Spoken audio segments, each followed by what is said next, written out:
ESA Section 783. You recall that I asked Nathan to send that letter in June of last year. You received our reply a Friday and a half ago, or whatever it was, 2 Fridays ago, which put me into a tailspin. But the response is an applicant is defined as any person or entity or district who requires formal approval or authorization from a federal agency as a prerequisite to conduct the action. That is what they respond. That's a quote from them in this document in a response letter, saying that an applicant is defined as a person who requires formal approval or authorization from a federal agency as a prerequisite to conduct an action, such as open the canal head gates. And you will note that in 2023, they locked us out of the head gates. In 2021 or 2001, they locked us out of the head gates. And as I brought to your attention, almost every month for the 7 years I've been here, Reclamation has had some document saying that we need formal approval or authorization from a federal agency to put in a portable bridge or to put a culvert in or to perform routine operation and maintenance or to modify and improve our channel to put SCADA in. Without asking us, even though we've been communicating with Reclamation and Adam Nichols is clearly aware that we've asked for flow through. He's clearly aware that I've been communicating that removing the fish screen opens up 200 miles of endangered habitat or endangered sucker habitat. That we have a small scale storage facility, groundwater recharge study, feasibility study that we submitted to him, and other non-habitat conservation plans that we have in there. Clearly, the applicant, I've been asking Reclamation to do these things, and based upon that, I don't need their authority to do any of that. So I can go open up the fish screen right now and literally open up 200 miles of endangered habitat based upon his response. So I gave him a response to our letter asking for clarification because I think he is mistaken. And what I told him, and you'll see this in your emails, K.I.D can only accept our denial if it does not require Reclamation's formal approval or authorization to operate its transferred works or fulfill its contractual mandates as agreed to in the original 1905 applications K.I.D assumed and explicit in its 1954 contract. Those specific operational activities must be reorganized as non-federal actions devoid of Reclamation discretionary control, such as operating transfer works, modernization, water deliveries, ESA authorities that are covered within K.I.D operations, and then our contractual obligations to include seed contracts, which we just discussed, our deliveries to the refuges, our operations of flood control, our fish screen operations, our advocation that Reclamation doesn't get a veto vote. And then just for a clarity, I put it into a chart, so there's not too many words for him to trip over. We have not received a response to my response letter yet. And anything on that, because I don't.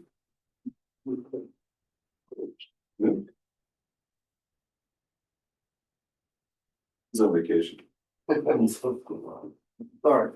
So with that, this changes some dynamics with how I was approaching and have been approaching ESA consultations for the last consultation and this consultation with a formal 783 denial letter. I apologize for this exercise, but I need to make sure that we are fully educated on what you're doing and that you are as educated as you can be about our processes, our branches, our sequels, our plan, and how we're in the process. So ESA Section 7 consultation for dummies and Section 10. So you got this printed out for us? So we can refer back to it. That's oak. So the federal action is where we start. Step 1 to any ESA consultation is a federal agency action, a proposed action. Now, in the 7A Section 7 discussion in the law, in the statutes, an applicant, such as K.I.D, can receive applicant status to give our own action and provide that to the services to start a consultation process. And that's what we did. In June of 2025, we asked for 7A3 applicant status. And we knew that Reclamation was going to start its own pre-consultation effort. Now you'll see that the informal consultation portion in the green there, I have a question. Because we have letters from Reclamation saying they have started the consultation process, because we have a letter, is that a formal consultation or an informal consultation? My gut feeling is with a formal letter, we're in a formal consultation effort, but I may be wrong. But we don't have a proposed action or a biological assessment. That was step one. Step one is a federal agency puts together an action and then goes and talks to everybody about that action and see what we need to do next. We're already at talking to everybody. Reclamation is talking to Fish and Wildlife Service, Reclamation is talking to NOAA, Reclamation is talking to water users, Reclamation is asking the districts for their input for a proposed action.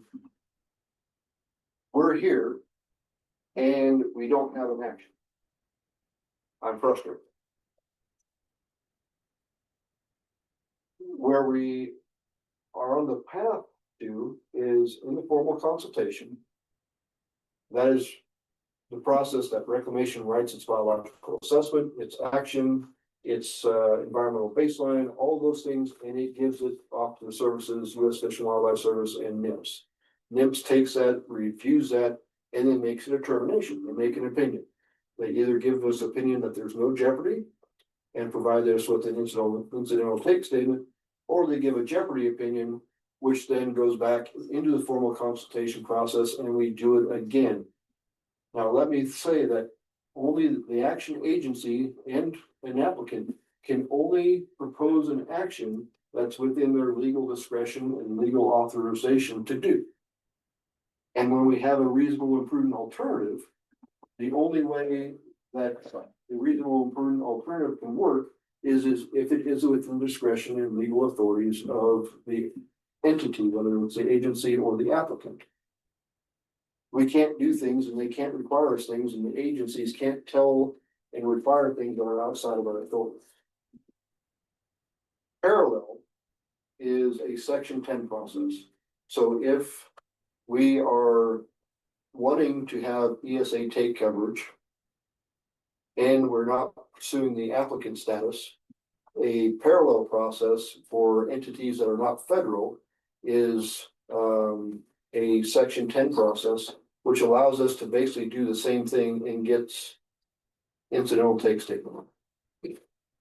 How does this chart help you understand where we're at this point in the process right now, but we haven't done this yet? Does this chart help you understand? And what we're trying to do, Sure, yeah. what we're trying to do is get down to either an incidental take statement that allows us to operate or overall proof that doesn't allow us to have financial obligations for take eliminated species. That's our goal. Nathan, anything? Do you need to send this to the Bureau so they know how to do it? We're not jumping. But it is a whole process. So ESA consultation for government, like I said, ESA consultation only applies to sections the government controls. It does not allow the federal agencies to harm a species or damage critical habitat. For Klamath project, the way I look at it, based on the contract, and the way I read the Department of Interior's memo, is Klamath project Reclamation only has the authority for operating and maintaining reserve works, or maybe modernizing reserve works, dams and field facilities. That's it. An ESA consultation does not regulate our water rights. And under the DOA, Department of Interior's memo, performing our non-discretional legal contractual obligations, and the ESA does not regulate actions secured through NOAA, U.S. Fish and Wildlife separately from Reclamation and habitat conservation funds.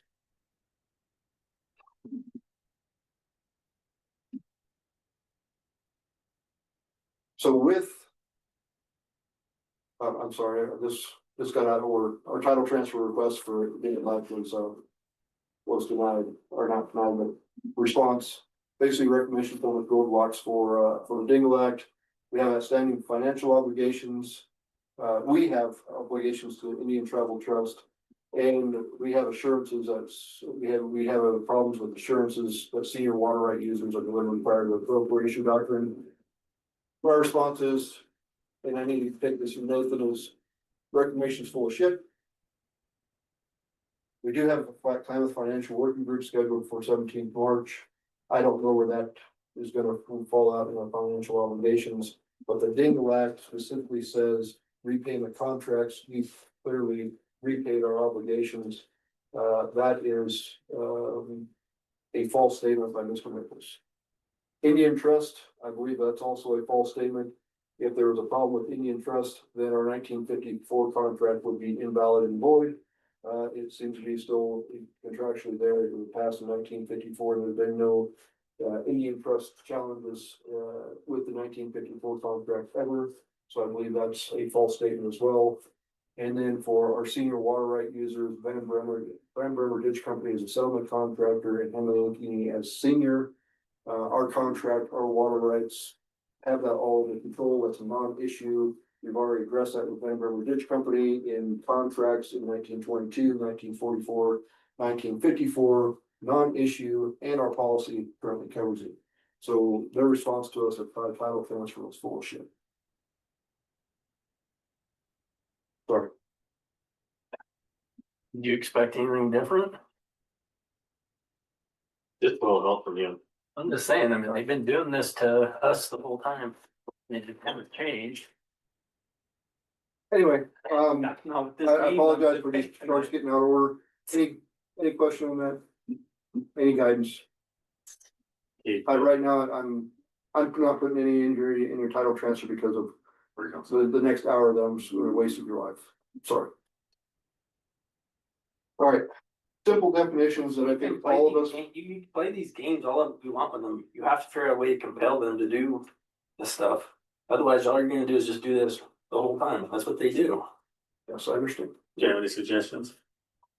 I'm just saying you have to compel them to do it. So How do you compel them to do it? You have any suggestions? yeah, Like, I've said them a long time ago. well, I'm young to this organization. I'm sorry. I'm not wiser than treat the owls. You're gonna have to educate us. I'm just saying you're playing with underlings, and all they're gonna do is just do this the whole time. So we've already experienced it. Yeah, if there's real action that I can take, I'd like that guidance. Otherwise, my focus needs to be on this. All right, for simple definitions of ESA, I don't think understand, I think it was clear at water users yesterday, we don't have a good baseline understanding of what the VOI solicitor's memo says and what it means across everybody that has a fight or a stake in the fight for the new ESA proposition based upon it. We are stuck on stupid, we're stuck in the past, we're stuck in our own experiences, and we are not looking at opportunities that are in black and white in front of us because we're product of our own experience. It's just a human condition. But non-discretionary means that the government must do them by law or contract. It cannot change them. And it cannot change, an ESA consultation can't change those actions. For example, the contracts require the operation of Link River Dam to provide water. That is non-discretionary. How much water? I don't know, but they have to operate that dam to provide water. Discretionary actions are things that the government can choose to modify. And what they've identified thus far is wildlife refuge deliveries, potentially available water for environmental flow releases, and any money that they might be able to put into habitat restoration activities. They have the ability to control the purse strings, and any water that is above and beyond their contractual obligations or their non-discretionary obligations, they have some discretion on how to use that. It's a policy. So water accounting terms also is what are return flows? And these are some things that are important to understand in our contracts. Do not cover return flows, but reclamation claims ownership of return flows.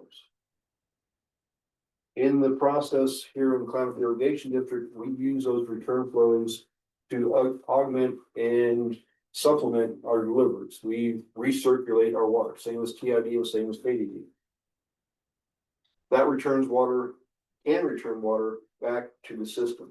If we take at least 70, 80 years worth of historical practices, that discretion has been exercised solely by the districts.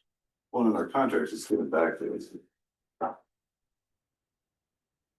So we have the authority to operate that.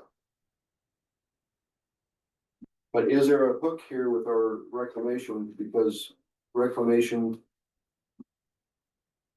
has exercised in the past talked to me that they have some discretion on return flows. I've always pushed back on that. That's been our responsibility. And they don't have discretion over our return flows. So at least in my tenure here, I have not given reclamation any indication that they have any authority over return flows, even though they claim it is. So the changes in the Klamath project in legal reviews with the one that Ben's got through Public Law 118-246 requires reclamation to operate the project for irrigation, water diversions, and flood control. In the solicitor memos, the solicitor looked at that and said reclamation cannot divert water for other purposes if doing so harms project contractors. So these are the rules that reclamation has to write its proposed action under. What is its discretion?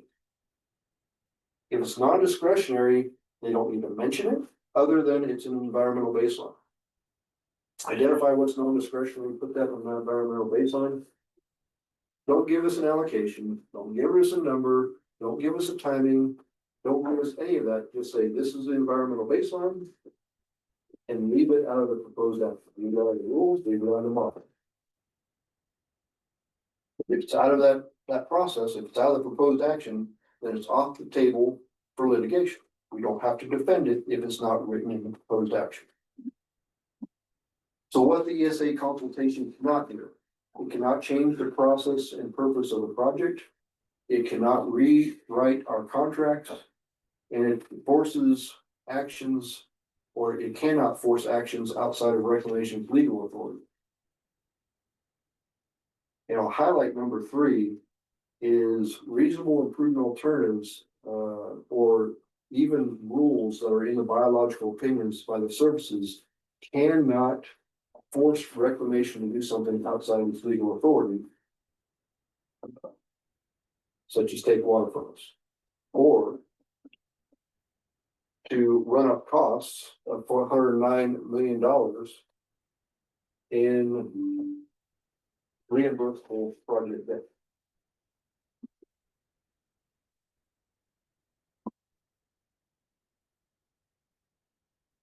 Here's another issue that I'm struggling with. Only 3 groups are eligible to participate in the ESA consultation by statute.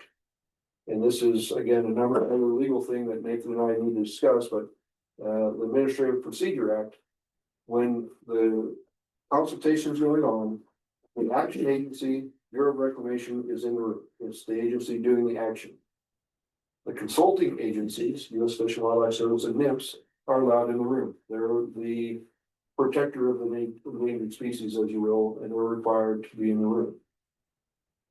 At times, if there's an applicant under section 783, an applicant can be in the room. Tribes,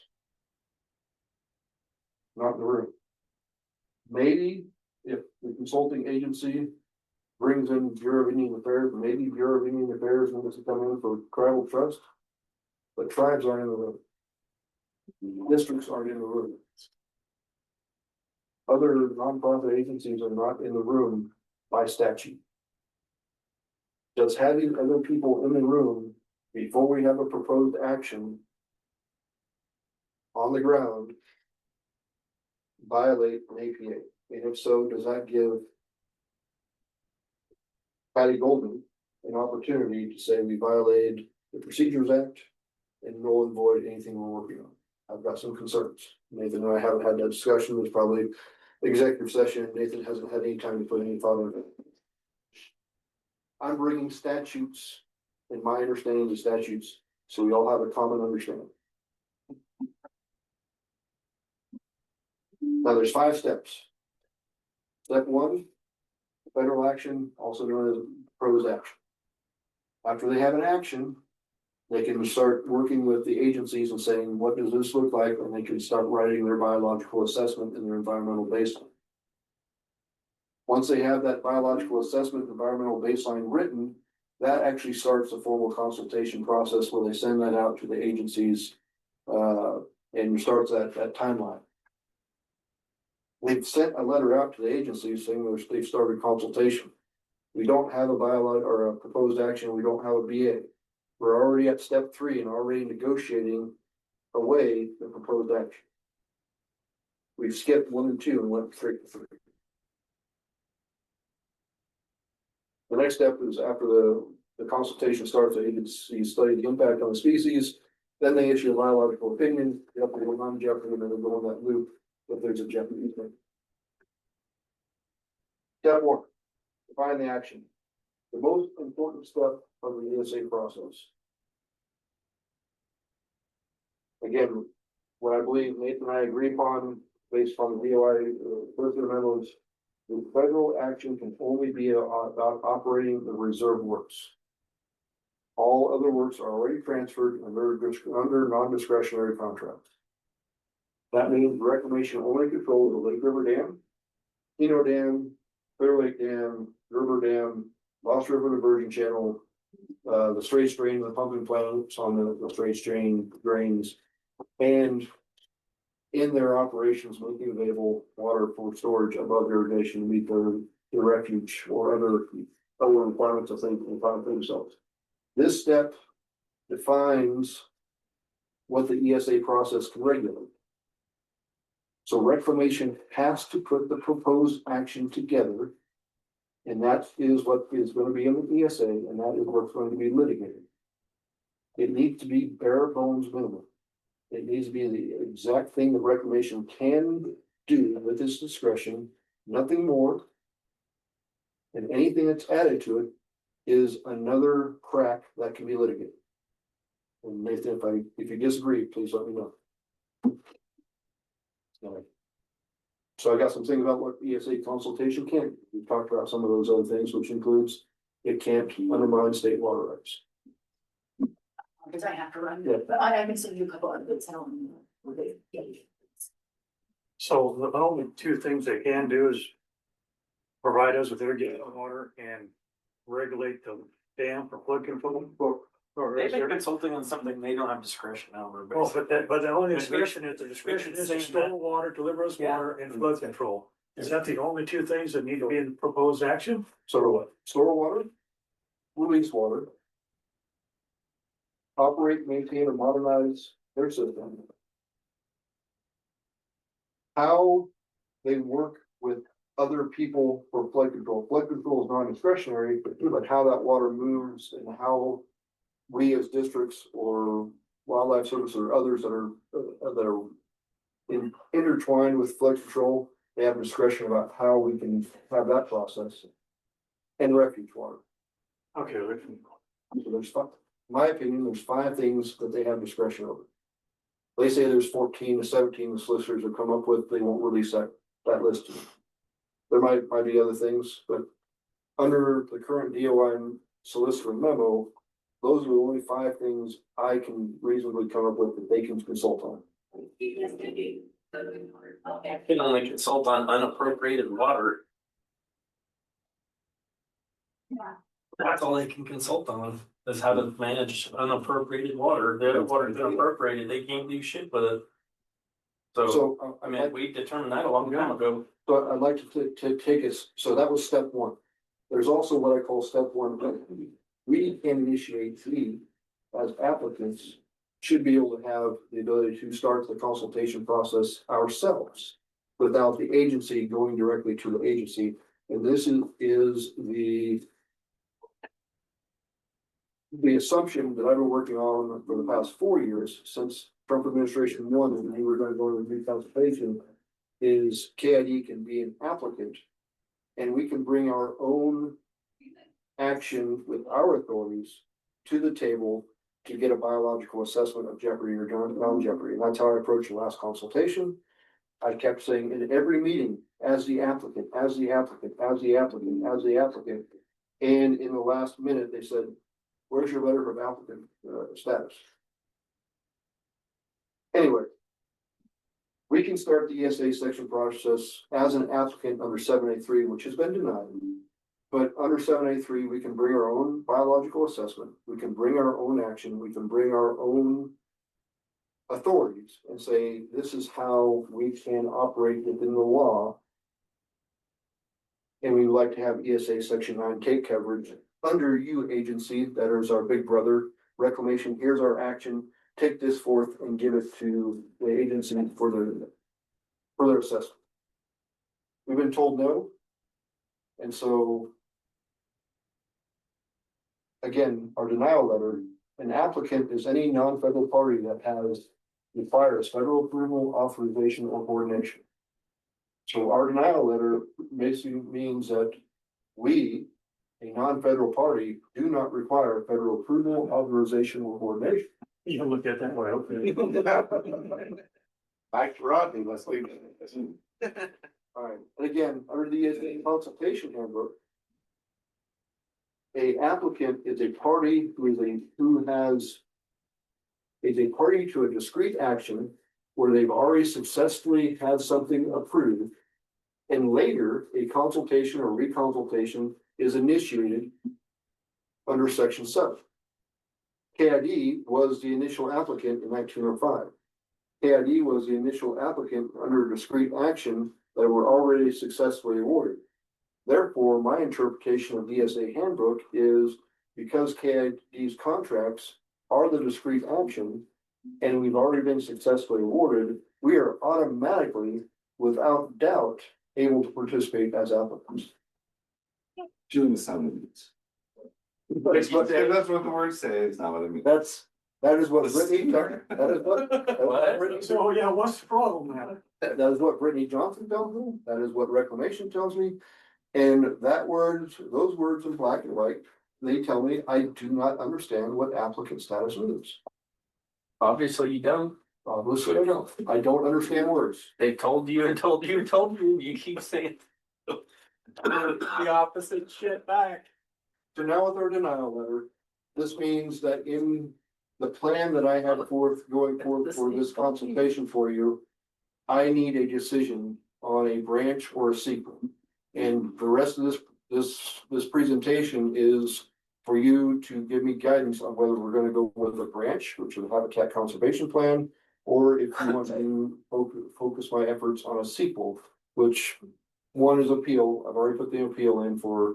Instead, okay. I'm sorry, talk about all that in executive session. And research 7A3 into the Department of Interior or negotiate our discretion away in an RPA. So those are things that we need to discuss in executive session, but I need to lay that out for you on why I need guidance in a branch or sequel to the current consultation. Does that make sense? Okay. So the only two options is the HCP or we're gonna do back. I think- Like again- applicant status. Nathan, No. we need. We can just other talk in options. executive session. Okay. There is. No. So, and there are other applicants. This is my argument about why we're applicants, but others could apply for applicant status as well. And historically, other districts, to include Klamath Water Users Association, has been given applicant-like status. And I've talked about this, the logic trail. If reclamation lacks all the direction over K.I.D operations, then we'll go forth and do great things. But if Reclamation lacks all discretion over operations, we will not have section 10 take coverage because we're not gonna be in the We ESA don't. section 7. We don't know, we don't know. We don't know. Well, let's, so my argument, again, while we're applicants. So step 2, that was step 1. Geez, we got a long ways to go. Got a long ways to go. How many steps are there? There's at least 4 or 5 across that thing there. So biological assessment, that's our next piece of it. Once we have a proposed action, they need to write what the biological assessment is, and then what the environmental baseline looks like. Environmental baseline should, with the DOI's solicitor guidance, everything that K.I.D does and operates outside the discretion of reclamation is in the environmental baseline. Appropriated water, unappropriated water. Can K.I.D submit its own biological assessment? Yes, we could if we were applicants, but since we are not applicants, we cannot submit our own biological assessment. So those 2 things have been taken off the board. So now reclamation is following this path. And I'm gonna talk about this path when we get there. So the step 3 is the formal consultation. This is exactly same if we're under 7A2 reclamation or ourselves. Reclamation gives their biological assessment to the services, and then they provide a assessment of where we're at with biological opinion, jeopardy or no jeopardy. So if it's no jeopardy, the action can continue. If it's jeopardy, then the agencies or the district have to go back and look at reasonable alternatives within their authority. Within their authority. And this is something we need to talk to about in executive session. Is what is the authority to reopen our contracts or discuss with those our contracts? It's an authority of our own contract, and it's the authority of the. Yeah. Can federal agencies offer to buy water in a reasonable and prudent alternative? Absolutely. U.S. Fish and Wildlife Service has the authorities to purchase water from the lily salt. We did. And National Marine Fisheries Services can also support their programs. I don't know if they can actually buy water, but they can enter into agreements in a reasonable and prudent alternative. We asked them to. But reasonable and prudent alternatives must, if it is only reclamation's legal authority, your RPAs must also stay within reclamation's legal authority. Well, they don't have the legal authority to do it. Because they don't have the discretion to not deliver us all the water. Right? So that's where. Yeah, your water, if you. So that's where If it you is. agree to sell the water though. they Well, can- you they can can use it. yeah, That's But where- they can't that's take where it. I've been spending a lot of your money with Nathan in the past 2 weeks. arguing this point, I'll figure this Oh, out. well, what sounds similar? Oh, no wonder, I thought you came up with this. Wow. So I recommend that we immediately start negotiating with eliminating reclamation from this discussion. Well, hell yeah. Go to NOAA, go to U.S. Fish and Wildlife Service, and let's have the discussion with them about what is required for an HCP. What is their willingness with an HCP as part of it?